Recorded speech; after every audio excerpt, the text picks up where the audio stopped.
آپ individual پائرٹی، personal پائرٹی، بہت اعلیٰ کردار، بہت اعلیٰ تقوی، بہت زاہد، بہت عابد، سب کچھ ہے، لیکن اس نظام کا حصہ ہے جو نظام باطل ہے۔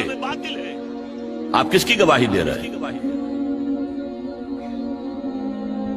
وَمَن لَّمْ يَحْكُم بِمَا أَنزَلَ اللَّهُ فَأُولَٰئِكَ هُمُ الْكَافِرُونَ، جو فیصلے نہیں کرتے اس چیز کے مطابق جو اللہ نے نازل کی ہے، وہی تو کافر ہیں۔ تم نے کافر کسے سمجھا ہے؟ وَمَن لَّمْ يَحْكُم بِمَا أَنزَلَ اللَّهُ فَأُولَٰئِكَ هُمُ الظَّالِمُونَ، جو اللہ کی اتاری ہوئی شریعت کے مطابق فیصلے نہیں کرتے وہی تو مشرک ہیں۔ وَمَن لَّمْ يَحْكُم بِمَا أَنزَلَ اللَّهُ فَأُولَٰئِكَ هُمُ الْفَاسِقُونَ، جو اللہ کی اتاری ہوئی شریعت کے مطابق فیصلے نہیں کرتے وہی تو ناہنجار ہیں، فاسق ہیں، غدار ہیں، باغی ہیں، سرکش ہیں۔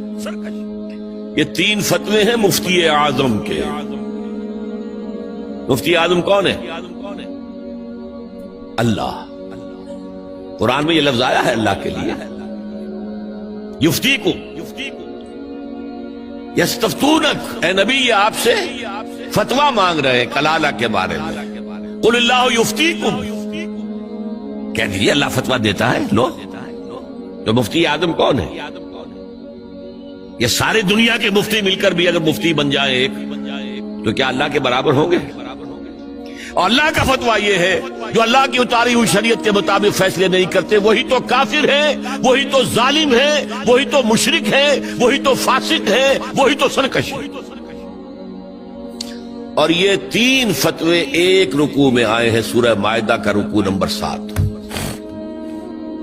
تو یہ شہادت جو ہے، یہ شہادت گہے الفت میں قدم رکھنا ہے۔ لوگ آسان سمجھتے ہیں مسلمان ہونا۔